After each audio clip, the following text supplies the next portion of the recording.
Vamos a hacer un pequeño ejemplo de la aplicación de nuestras reglas básicas de probabilidad.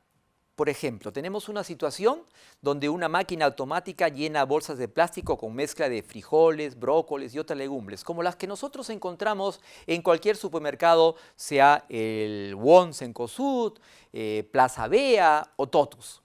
La mayoría de las bolsas contiene un peso correcto, pero debido a las ligeras variaciones en el tamaño de los frijoles y de las otras legumbres, un paquete podría tener un peso ligeramente mayor o ligeramente menor a lo que especifica, por ejemplo, el peso neto de la bolsa. Una verificación anterior de muchos paquetes nos indicó, como ustedes ven en la vista, que de un total de 4.000 bolsas inspeccionadas, 100 tuvieron un peso menor al correcto, 3.600 tuvieron el peso correcto y 300 tuvieron un peso ligeramente mayor al correcto.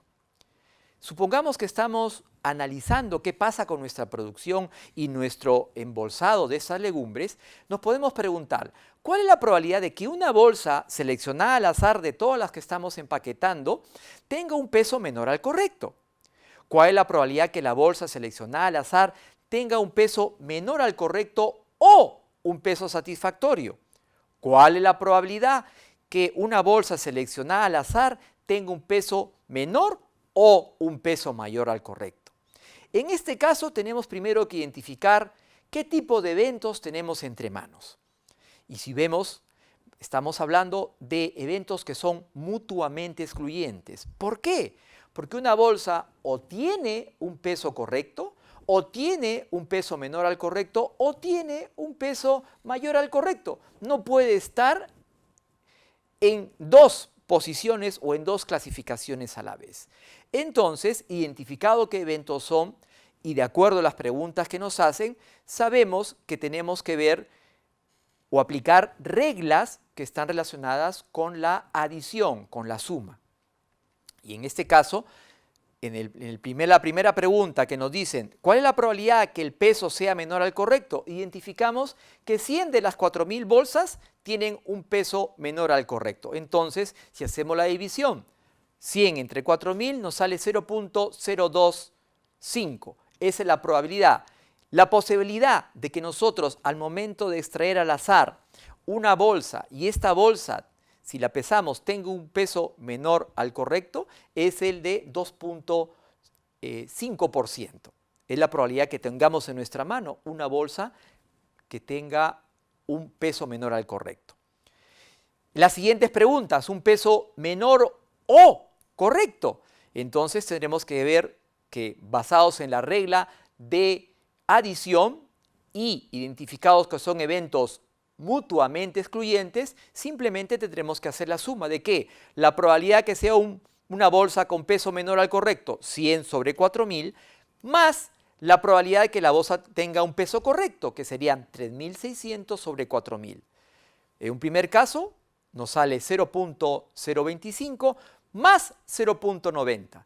Entonces, la probabilidad que nosotros al momento de extraer una bolsa al azar de la producción, esta bolsa tenga un peso menor al correcto o el peso correcto es 0.925.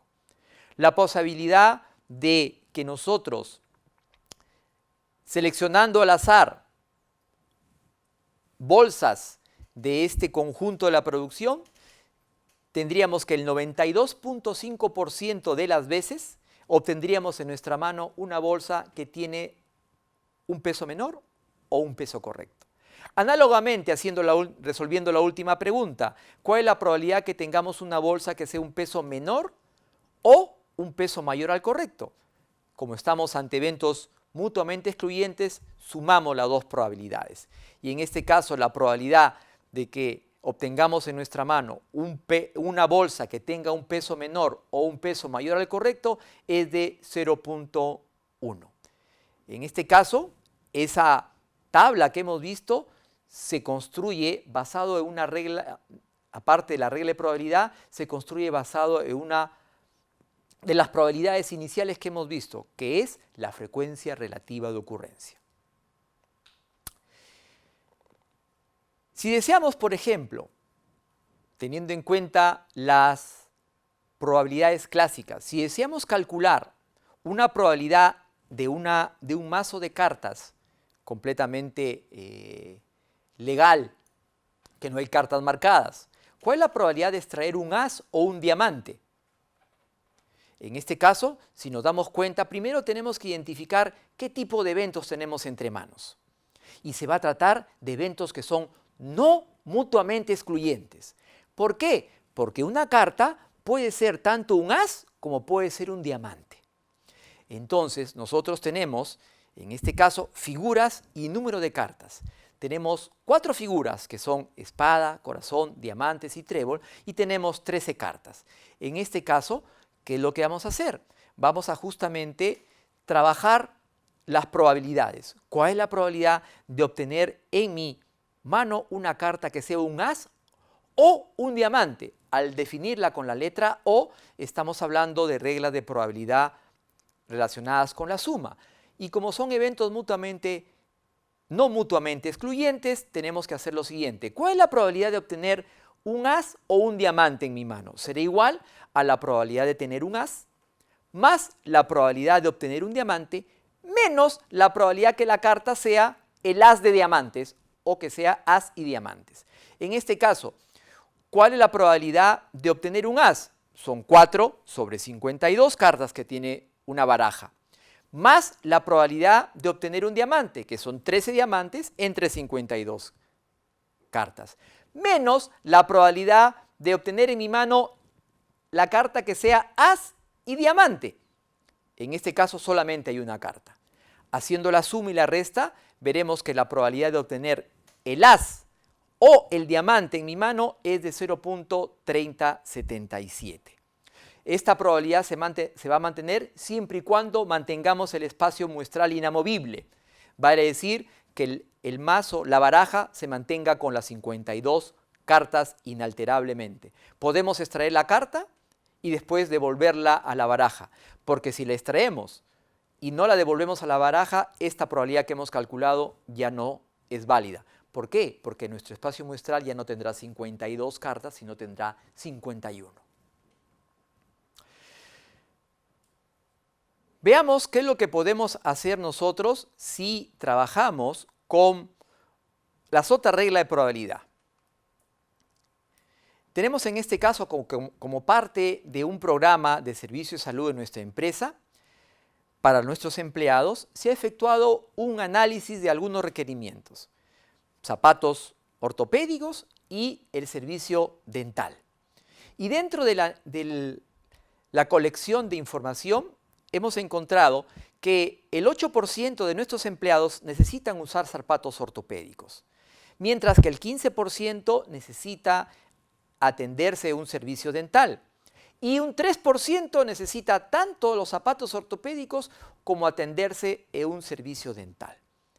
Nos hacemos la pregunta, ¿cuál es la probabilidad de que si vamos caminando por la empresa y le preguntamos a un empleado al azar, nos conteste que necesita zapatos correctivos, zapatos ortopédicos o trabajo dental, ir al dentista? En este caso, estamos hablando que son eventos también no mutuamente excluyentes, porque hay un punto en común. ¿Cuál es? Aquellos que necesitan zapatos ortopédicos e ir al dentista. En este caso, nuevamente, nuestra probabilidad será igual a ¿qué? A la probabilidad de las personas que necesitan zapatos ortopédicos, más las personas que necesitan ir al dentista, menos las personas que necesitan tanto ir al dentista como zapatos ortopédicos. Si hacemos la suma y la resta correspondiente, veremos que nos sale 0.20. Vale decir, la probabilidad de seleccionar a uno de nuestros empleados y nos conteste que él necesita zapatos ortopédicos o trabajo dental es de 0.20. De todos aquellos que preguntemos en nuestra empresa, el 20% de ellos nos contestará que necesita zapatos ortopédicos o ir al dentista. Si vemos nosotros otro ejemplo que tenemos a continuación, basados nuevamente en nuestras bolsitas de legumbres. Nuestra máquina había embolsado las bolsitas y teníamos una distribución de frecuencias que ahora, haciendo la división, la parte entre el total, podemos hallar probabilidades. Y nos preguntamos ahora, ¿cuál es la probabilidad de seleccionar el día de hoy, si estamos en la faja de producción, 3 paquetes y encontrar que a los 3 les falte peso?